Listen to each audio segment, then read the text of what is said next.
You're watching 18 News at 5. The opinions and views expressed in Political Talk belong to its commentators and are not those of Nexstar Broadcasting Incorporated, this station, or their affiliates or employees.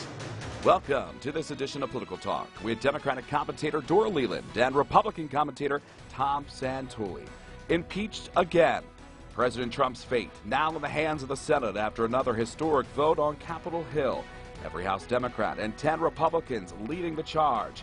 That historic second impeachment, this time for inciting the insurrection at the Capitol. What was it a good move? I think that this Congress is really adamant and committed to holding this president responsible and accountable for those actions. The vote was clear. I don't know if there'll be political backlash. I'm seeing that the Freedom Caucus is already complaining about Liz Cheney's vote. I know that there have been calls for her to step down as the House Republican Conference chairperson.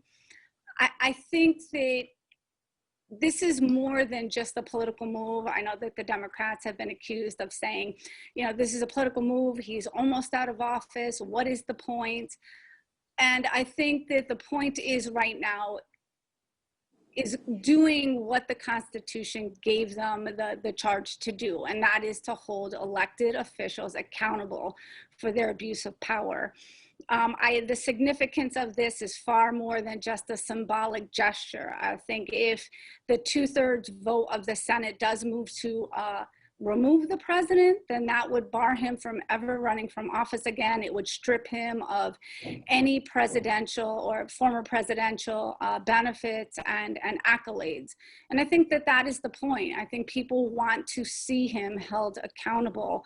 First, there's another question. You know, a very rapid process that was done this time to impeach, you know, a bunch of speeches. It's going to go to the Senate where they're not even ready to handle it. And it's not going to be handled until after the president's not even the president.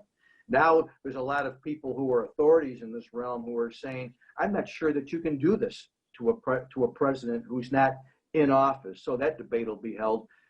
Joe Biden, I think it hurts his rollout because this will be a front page story every day when he's trying to do something to put his agenda out there. You know, but bigger than that is, you know, just trying to bring people together at some point. I mean, I think all we're doing is growing farther and farther apart. We try to say we want to bring people together, but at the same time, the far left and the far right throw bombs at each other.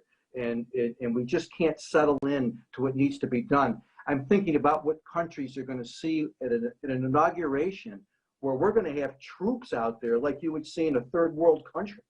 Like you would, you know, it's unbelievable what's doing. I understand why we're doing it, but it's a bad message. And at some point in time, the dust needs to settle, and we need to get us back on track because we as a country are not. That will do it for this edition of Political Talk. For the very latest on Political Talk, simply log on to our website, mytwintears.com.